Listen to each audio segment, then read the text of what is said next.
دین کی کوئی مخالفت کرے گا اللہ کی قسم چھوڑیں گے نہیں ہم اس کو۔ آپ کو اس پر تو جوش آیا، آپ کو اس پر کیوں جوش نہیں آیا؟ مولانا طارق جمیل ہمارے سر کے تاج تھے، اب شاید نہیں رہے۔ لگی زلیخا نے تہمت لگائی، اور پھر جب وہ عورتوں میں بھی بات پھیل گئی کہ مجرم تو یوسف نہیں، مجرم تو زلیخا ہے، تو تھوڑی بدنامی ہونے لگی، تو انہوں نے یوسف علیہ السلام کو گدھے پہ بٹھا کے منہ کالا کر کے پورے شہر میں چکر لگوایا اور پیچھے اعلان کروایا ھذا جزاء من اراد بسیدہ سوء، جو اپنے آقا سے برائی کرے اس کی یہ جزا ہے۔ یہ بازار میں نبی ابن نبی ابن نبی ابن نبی گدھے پر پھرایا جا رہا ہو، پھر جیل۔ یاد رکھو ہمارے سر، میں نے جتنا اس کو سپورٹ کیا ہے، وہ ایک خطیب ہے، وہ ایک خطیب ہے، وہ کوئی مستند عالم نہیں ہے، وہ خطیب ہے صرف۔ اور غیر مقلدین نے، دوسرے لوگوں نے، آج پتہ کرو اس سے، اس کی جتنی مخالفت کی یہ چھپا رہا، اور فرق باطلہ کو اس کی طرف سے خدا کی قسم میں نے جواب دیا، میں نے جواب دیا۔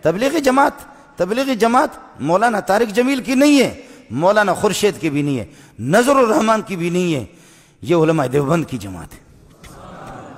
غیر میں آپ سے عرض کر رہا تھا، مولانا سے ہمارا اختلاف رہا ہے، مولانا ہمارے قیمتی ساتھی تھا، لیکن تھوڑا سا اعلان کر دے کہ جیسے یوسف علیہ السلام کے بارے میں نے پھر بھی ہاتھ ہلکا رکھا۔ مولانا کے خلاف کتابیں لکھی گئیں، القول الجلیل فی کفر طارق جمیل، سن لیں، القول الجلیل، میں نے اس پہ دستخط نہیں کیا، میں نے خود مولانا کو کہا توبہ کر لے، شاید اللہ توبہ کی توفیق۔ مذاق ہمارے بہت اچھے دوست ہیں، کلمۃ الہادی الی سواء السبیل کتابیں لکھی گئی مولانا کے خلاف۔ آپ کو معلوم ہوگا، آپ میں سے مسلمانوں میں سے کسی نے یہ کیوں نہیں کہا جب انہوں نے پوری امت مسلمہ کے خلاف کہا یوسف علیہ السلام کا منہ کالا کر کے گدھے پر بٹھایا گیا تھا؟ خدا کی قسم سوائے یہودیوں کی روایت کے اس کا نام ہی نہیں ہے۔ آج معافی کیوں نہیں مانگتا؟ آج معافی مانگے، میں پوری دنیا کے سامنے اس کے پاؤں پہ جا کر کے پڑوں گا، ورنہ بریلوی سے پتہ کر لے، جماعت اسلامی سے پتہ کرے، اہل حدیث سے پتہ کرے، دیوبندیوں سے پتہ کرے، تبلیغی اکابرین سے معلوم کر لے، کس مسلمان نے لکھا؟ یہودیوں کی ایک روایت تھی، میں نے حضرت کو یہاں بھی لکھ کر کے دیا، یہاں اس میں کئی دفعہ اس کو سمجھایا کہ اللہ کے لیے کچی باتیں نہ کرو، قرآن بھی دیکھا کرو اور حدیث دیکھا کرو۔ اس کی کوشش یہ ہوتی ہے کہ کچی باتیں بیان کرنا۔ مولانا ہمارے سر کے تاج تھے، انسان سے غلطی ہو جاتی ہے، معافی مانگے یوسف علیہ السلام سے، معافی مانگے، اور نہیں تو پھر آپ مجھ سے گلہ نہ کر لیں، میں اپنے رب کو راضی کر سکتا ہوں، آپ کو ناراض کر سکتا ہوں۔ یہ نیٹ پر موجود ہے، یہ لاکھوں انسانوں، پھر بھی سعودیہ کے علماء نے کافر قرار دیا، میں نے کافر نہیں کہا۔ آپ سعودیہ کے علماء کے بالکل موجود ہیں، انہوں نے کافر تک بھی قرار دیا کہ یوسف علیہ السلام کی توہین کیوں کی اس طرح۔ لکھا ہے کہ منظور مینگل نے طارق جمیل کو بہت کچھ کہا ہے، کیا علماء ایک دوسرے کو ایسے کہ جواب دیے کہ طارق جمیل عالم نہیں ہے، وہ علماء کا بدترین دشمن، دین کا ایک مکار فریبی، تبلیغ کا وجود دنیا سے ختم کرنے والا ایک زہریلا سانپ ہے۔ اس کے علم کی کوئی بات سمجھ میں نہیں آئی۔ یہ جو مینگل نے کہا ہے شاید کم کہا ہے، وہ اس سے زیادہ کا حقدار ہے۔ بچے نے سوال کیا ہے نا کہ اس زمانے میں جھوٹی احادیث ہیں، اس کا آپ بتا دیں، ابھی تک تو کوئی کتاب لکھی نہیں۔ یہ ابھی ایک بیان آیا مولانا طارق جمیل صاحب کا، یوسف علیہ السلام کی جب جیل بھیجا گیا تو اس سے پہلے ان کا منہ کالا کر کے پورے شہر میں بھجایا گیا۔ کہاں یار سیدنا یوسف علیہ السلام کا والعیاذ باللہ خدا کے پیغمبر تھے، کس نے آپ سے کہہ دیا کہ ان کا منہ کالا کیا گیا؟ جھوٹ کسی اور نے لکھا ہے، آپ اسے پبلک کو بتا رہے ہیں، آپ قائد ہیں، ہزاروں آدمیوں کی آپ رہنمائی فرما رہے ہیں، آپ پڑھیں تو صحیح نا، کوئی حوالہ تو بتائیں کہاں لکھا ہے۔ مولانا طارق جمیل صاحب کے کئی بیانات 10 سن لو، اور ان 10 میں جتنی حدیثیں وہ کہتے ہیں سب جھوٹ ہے، اس 20 سال ہو گئے اس صدی کو، یہ ہماری بات ہزاروں لوگ سنیں گے، ان 20 سالوں میں اتنا بڑا جھوٹا حضور صلی اللہ علیہ وسلم پہ جھوٹ اور تہمت لگانے والا ہم نے نہیں دیکھا، جتنے مولانا طارق جمیل ہیں۔ 10 کیسٹیں سن لو، حدیثیں لے آؤ، ہمارے پاس حضرت ہی کے بعد جاؤ، کہو حضرت یہ ذرا حدیث کہاں آئی ہے دکھا دیں۔ پورا ڈھونگ رچایا ہے حضور صلی اللہ علیہ وسلم کے والد دادا پر نبی کریم صلی اللہ علیہ وسلم کی چند ایک پشتوں کا ذکر ملتا ہے۔ طارق جمیل صاحب پورا بیان کرتے ہیں کہ فلاں سے آدم علیہ السلام تک پہنچاتے ہیں۔ اے حضرت، آدم علیہ السلام تک کہاں پہنچاتے ہیں؟ آپ اسے ثابت بھی کریں۔ 40 باپ آپ گنتے ہیں، دادا پر دادا 40 پشتیں، 40 پشتوں میں حضرت عبداللہ سمیت رسول اللہ صلی اللہ علیہ وسلم کے والد سمیت ہر ایک کی عمر اگر 1,00,000 سال بھی مان لی جائے تو دنیا 40 لاکھ سال سے زیادہ پرانی۔ آپ ان آثار قدیمہ کو کیا کریں گے؟ آپ سائنس کی تحقیق کو کیا کریں گے؟ جب یہ جھوٹ ہے تو کیوں آپ لوگوں کے منہ آتے ہیں؟ اگلے جو منکر اور دہری ہیں وہ کہیں گے حضرت دنیا بنے کروڑوں سال ہو گئے، کس آدم کی بات آپ کرتے؟ کتنے جھوٹ گنوائیں؟ حضرت رسالت پناہ صلی اللہ علیہ وسلم کا نسب یہ ہے، یہ سب جھوٹ ہے۔ اللہ کہتا ہے تو یہ کر تو میں یہ کر، تو یہ کر کے تو دیکھ میں یہ کروں گا، تو کر کے تو دیکھ یہ میں کروں گا۔ یہ 8-10 جھوٹ گھڑے ہوئے بڑا پاپولر ہوا، لوگوں نے بینرز اس کے چھاپ دیے۔ ایک صاحب ہمارے بھی دوست تھے، ہم اس میں لکھ دیا مسند احمد میں آیا، میں نے کہا مسند احمد یہ پڑھیے ذرا نکال دیں یہ کہاں ہے۔ چپ۔ اس کا نقصان یہ ہوتا ہے پھر جب ہم جیسے لوگوں کے پاس یہ چیزیں آتی ہیں اور عقل مند سائنس یہ وہ جدید پڑھے ہوئے بچے آتے ہیں کہتے ہیں جی یہ ثابت کریں، ہم کہتے ہیں یار یہ جھوٹ ہے، لوگوں کا دین پہ اعتبار اٹھتا ہے۔ طارق جمیل کی اس زمانے میں تقریر سننا گناہ سے خالی نہیں ہے، کیونکہ اس کی تقریر جادہ حق سے ہٹی ہوئی ہے، اہل سنت اور جماعت کے خلاف رفض اور بے دینوں کی باتیں کر رہا ہے، اس لیے اس سے پرہیز مناسب ہے۔ کہتے ہیں کہ ایک مولوی صاحب تقریر فرما رہے تھے، انہوں نے کہا کہ حضرت یوسف علیہ السلام کو جیل میں ڈالنے سے پہلے نعوذ باللہ ان کا منہ کالا کیا گیا، گدے پہ بٹھایا گیا، شہر کے چکر لگوائے کہ نعوذ باللہ ثم نعوذ باللہ لا حول ولا قوت الا باللہ انا للہ و انا۔ اللہ پاک اپنے انبیاء کو اتنا ذلیل اور رسوا نہیں کرتے۔ انا لننصر رسلنا والذین آمنوا فی الحیات الدنیا ویوم یقوم الاشہاد۔ اللہ فرماتے ہیں ہم اپنے رسولوں کی مدد کرتے ہیں۔ یوسف علیہ السلام کا جیل جانا جو ہے یاد رکھو یہ کوئی بطور سزا تو تھا ہی نہیں، تمہیں کیوں گدھا پہ بھی بیٹھنا پڑ گیا؟ اس مولوی کو کسی نے بٹھایا ہوگا گدھا پہ، اس نے اپنا غصہ یوسف علیہ السلام پہ نکال دیا۔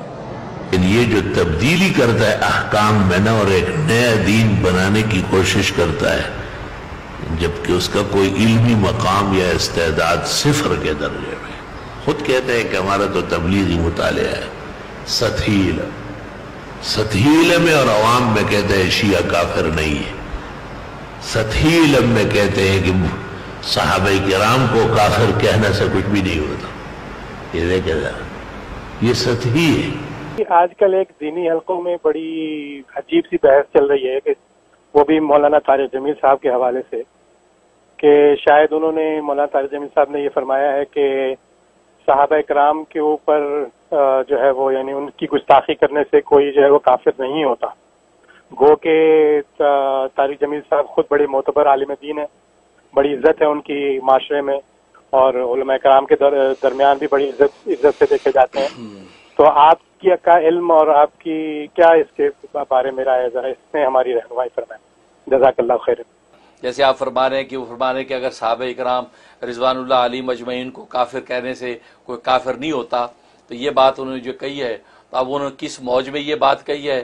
میں تو یہ کہتا ہوں کہ صحابہ اکرام کی شان تو بڑی اونچی ہے، ابو بکر تو صدیق ہے، عمر تو فاروق ہے، عثمان تو غنی ہے، علی تو مرتضیٰ ہے، ان کو اتنا اونچا مقام حاصل ہے، وہ تو بہت دور کی بات۔ ایک عام مسلمان کو بھی اگر کوئی کافر کہہ دے، اس کافر کہنے پہ وہ آدمی کافر ہو جاتا ہے۔ صحابہ کی شان تو بہت اونچی ہے، مجھے اور آپ کو کوئی کافر کہہ دے تو اس پر وہ کافر ہو جاتا ہے۔ بھائی یہ تو نبی کا فرمان، نبی نے اصول بیان کر دیا ہے، سیاستہ کی حدیث ہے۔ اگر کسی مسلمان کو کسی نے کافر کہا تو کلمہ کفر اس شخص کی طرف جاتا ہے، اس کے دل کو جھانکتا ہے، چکر لگاتا ہے، اس کے دل میں اگر کفر نہیں ایمان ہے تو وہ واپس لوٹ کر اس کہنے والے کے قلب میں جا کے بیٹھ جاتا ہے اور کہنے والا کافر ہو جاتا ہے۔ تو نبی نے قیامت تک کے لیے اصول بیان کر دیا کہ ابو بکر عمر تو اونچی شان ہے، مجھے اور آپ کو کافر کہنے والا کافر ہو جاتا ہے، یہ تو اتنی خطرناک بات ہے۔ اور جبکہ صحابہ کرام رضوان، اور پھر میرے اور آپ کی ایمان کی ضمانت قرآن نے نہیں دی، صحابہ کرام رضوان اللہ علیہم اجمعین کے ایمان کی ضمانت تو قرآن نے دی ہے، بلکہ نہ صرف ایمان کی ضمانت دی ہے بلکہ ایمان کا معیار کوسوٹی قرار دیا، اور فرمایا فَإِنْ آمَنُوا بِمِثْلِ مَا آمَنْتُمْ بِهِ، اگر یہ لوگ ایمان لے آئیں جیسے اے صحابہ تم ایمان لائے ہو فَقَدْ اهْتَدَوْا، تو یہ لوگ ہدایت پا جائیں گے۔ تو گویا کہ ان کی ہدایت کی ضمانت دے دی، تو صحابہ کے ایمان کو تو ساری انسانیت کے ایمان کے لیے کسوٹی اور معیار قرار دے دیا ہے۔ تو ان کا ایمان تو اتنا یقینی کہ قرآن سنت اس کی گواہی دے رہا ہے، ایسے مومن کو کافر کہنے والا مسلمان رہ جائے، یہ بات تو بڑی عجیب ہے۔ اور انہوں نے کس موج میں کہی ہے وہی بہتر سمجھتے ہیں۔ میں یہ کہہ رہا ہوں عام مسلمان کو کافر کہنے والا کافر ہو جاتا ہے، اور جو صحابہ اکرام رضوان اللہ علیہم اجمعین کو کافر کہے، جن کی زبان قرآن و حدیث کے اندر موجود، جن کو بلکہ ایمان کی کسوٹی قرار دیا، وہ مسلمان کیسے رہ سکتا ہے؟ وہ کافر کیوں نہیں ہوگا؟ وہ تو یقینا کافر ہوگا۔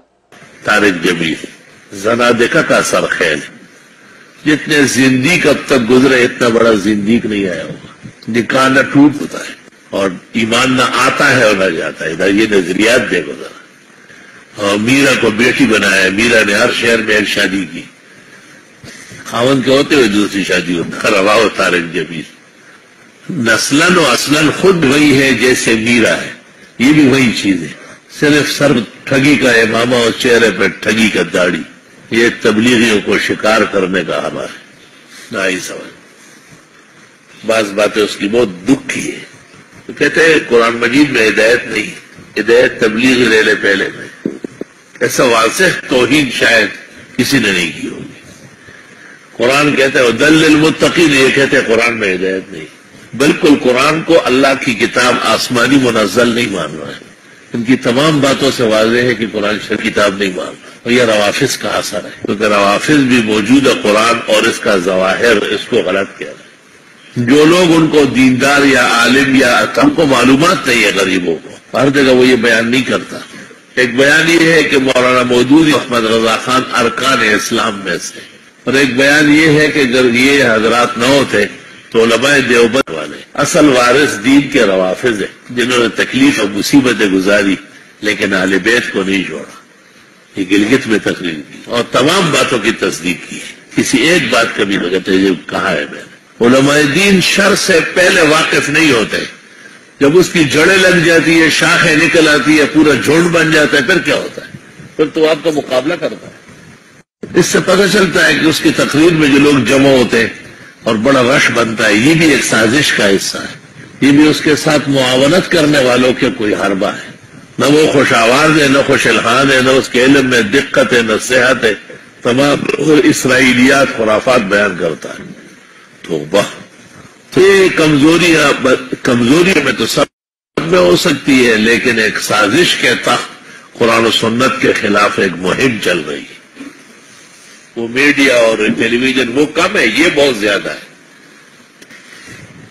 آپ دیکھیں 2-3 سال میں ایک دفعہ اس کو ممبر کو ایوانٹ میں بٹھا لیتے، کہ یہ بٹھاتے کیوں؟ وہ تو توبہ کی ہے۔ کب توبہ کی؟ توبہ ہو ہی نہیں سکتی اس کی۔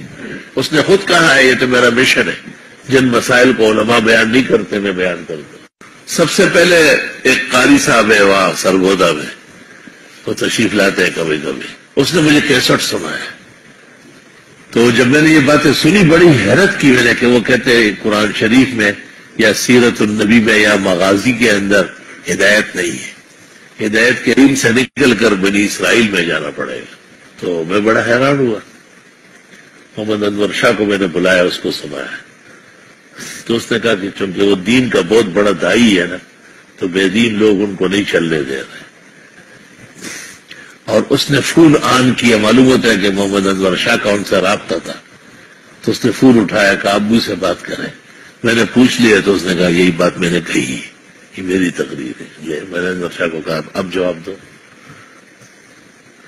اسی طرح وہ مودودی اور احمد رضا کو جو ارکان اسلام کا ہے وہ بھی کہا بس ایک طریقہ ہے، کیا کرو مجبور ہو جاتا. یہ طریقہ ہے، جب آپ کہیں گے تو کہیں گے بس ختم ہو گیا، آپ نے غلط. بالکل ختم نہیں، وہ اس پر پورا ڈٹا ہوا ہے. اس کے بعد امریکہ نے ایک جگہ یہ بیان کیا تو گلگت میں سالانہ اجتماع کے اخیر میں شیعہ ملنے آئے تو ان کو دیکھ کے لوگوں کو کہا آپ یہ نہ سمجھے کہ یہ کون ہے، یہ اس دین کے اصل وارث آ گئے. لیکن پوری تقریر کو جو ہے نا شکار، وہ صرف شکار کے لیے، اصل جملہ اس کا یہ ہے کہ یہ اس دین کے اصل وارث لوگ یہ آ گئے.